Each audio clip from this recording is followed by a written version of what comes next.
Okay, so today we're going to be talking about World War One. We have been talking about the progressives, how they were the muckrakers cleaning up the Gilded Age. Okay, so we still have the progressives that are cleaning everything up while World War One begins. Okay, we want to look at some major causes. Nationalism. Okay, pride for one's country. This is going to be extreme nationalism. Okay, militarism. That means building up your army to go fight. Imperialism. Okay, that's that was a peer pressure thing we talked about with the Spanish American War, with gaining all this land, and so that's going to create a competitive edge or market at the time. Okay. And then alliance system. And the big thing with alliance systems will be, it is the reason that, a little fight becomes, for lack of a better word, a full-blown war, like the bomb that's on the picture. So here's alliance systems. Well, this cowboy without a hand, Marshall, and Captain Hook. They form an alliance like the countries did. Okay, if you'll look down in the bottom, Austria, Hungary, Italy, and Germany.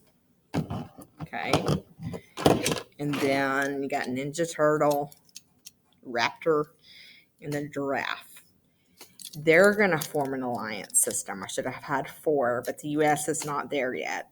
Great Britain, France, and Russia. Okay?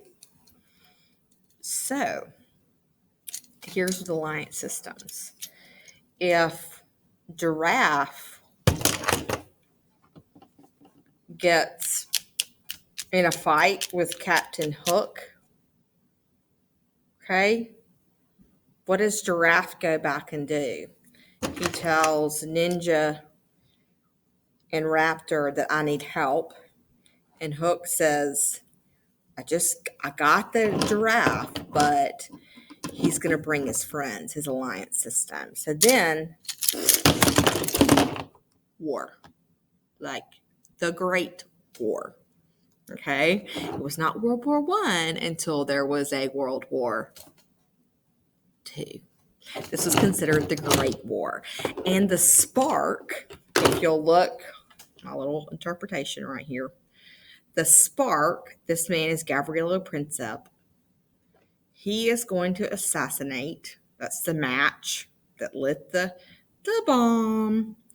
He's going to assassinate Archduke Franz Ferdinand of Austria-Hungary. Gavrilo Princip is a Serbian. So, Serbian, Austria-Hungarian, bam, they get in a fight. It would have just been a little thing. But we have all these alliances. So it creates a huge war. And the United States eventually will get involved. Okay? Woodrow Wilson, president during the time. Neutrality. We're like, whoa, we don't want to get involved. The issue with being neutral was the seas were violent and our ships were being shot down, literally. Lusitania, Arabic, and the Sussex were being shot down by U-boats. German U-boats. That's what I drew at the bottom, is a U-boat, a submarine. German U-boats will be the single cause of the U.S. entering World War I. Okay, let that settle in. So we try to stay neutral, but we can't. Okay, the Great War. Let's talk about it for a little bit. It's a war of attrition. This means the wearing down. Like we wear our bodies down over time and our knees hurt as we get older, and joints. War of Attrition, 1914, the slow wearing down. Who will last the longest? Well, Whoever will last the longest will win. Okay? The Schlieffen Plan, that's the German plan to win battle. They're first going to attack at the Battle of Marne. The Allies were able to hold them off. Okay?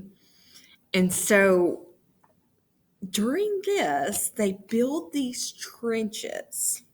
Okay? And this becomes the Western Front. And everybody gets stuck there.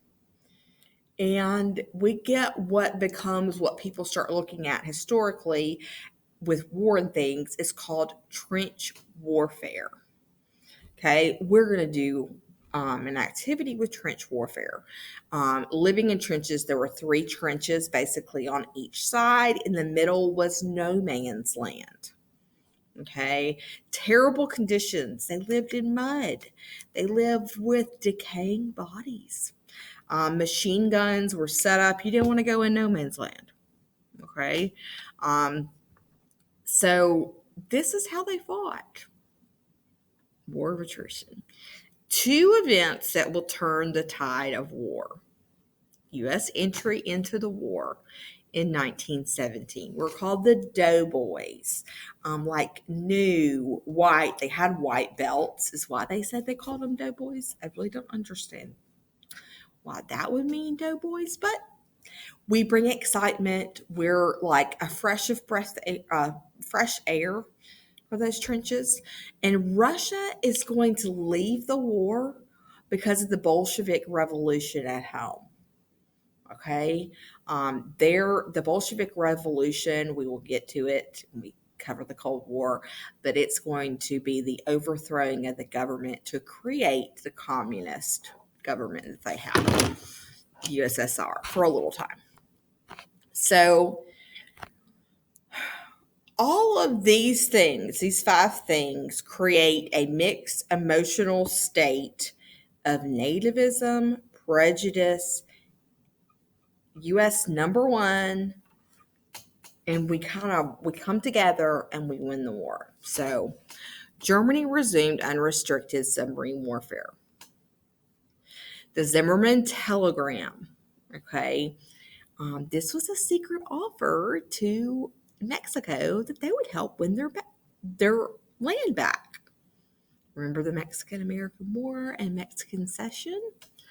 Yeah. Well, we intercepted that. Okay.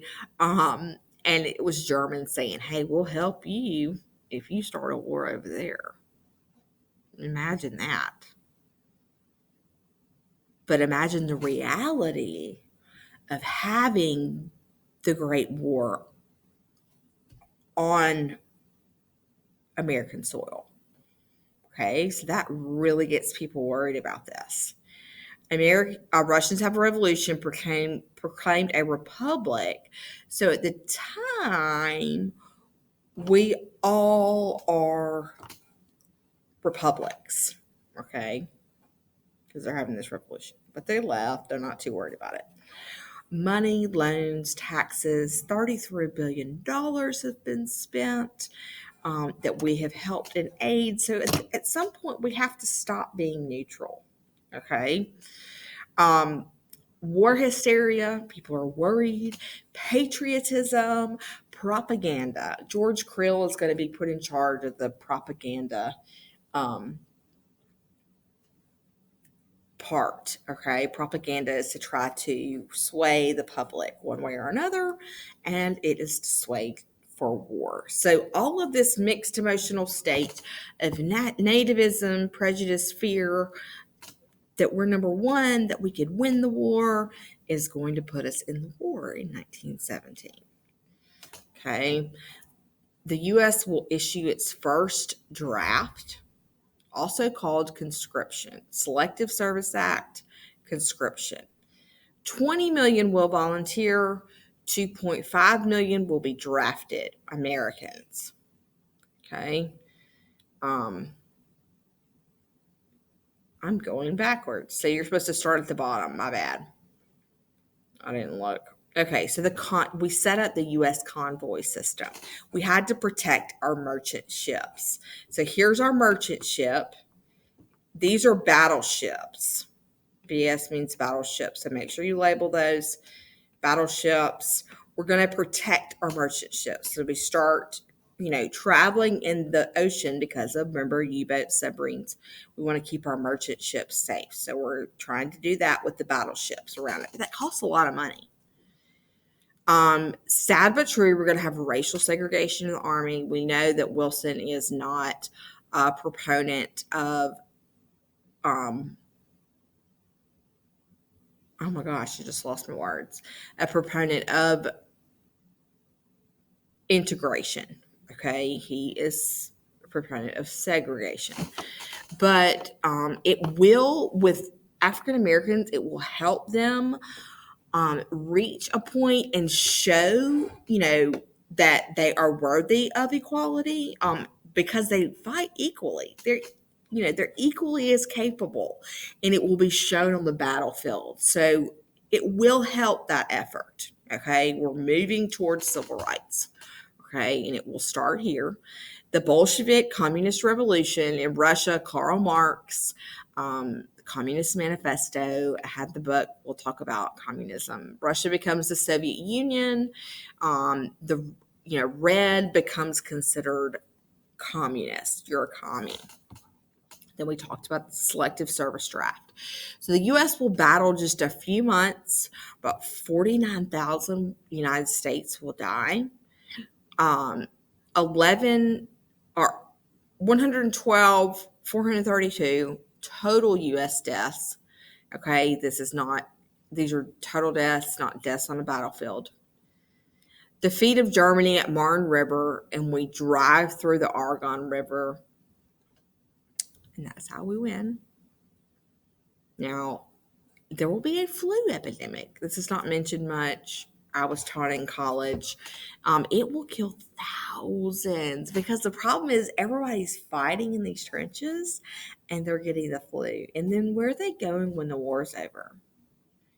They're dispersing back to their homeland. And what do they have? The flu. Okay. And so then they're spreading it. We can really identify that. Not really with the war happening, but with the spread. So, this idea that, we've learned a lot about how COVID spreads. Well, the flu is going to be the same thing at this time. Okay. The Spanish flu. There were a lot of parallels made when it first started about the Spanish flu. And this is when it happened. So, and we can talk more about that. But Woodrow Wilson has 14 points. He's going to go to the peace treaty. It's the first time the president ever leaves U.S. soil while he's president. And he goes with these 14 points. And the 14th point is going to be the League of Nations. And really, the idea is like the UN, the United Nations. But what's going to happen is, and he's going to fight, he's going to concede. And, in the end, the treaty at the end of World War I is ultimately going to be a cause of World War II. FYI. So the big four, they meet. Woodrow Wilson, David Lloyd George, George Clemenceau, I guess I said that right, Vittorio Orlando, okay, Italian. They're going to meet. They're going to create this treaty. We're going to talk more about the treaty and the good and the bad of it. And they do agree with the League of Nations. The problem is when Wilson gets home, he meets a lot of animosity about the League of Nations because they see it like it was those alliance systems.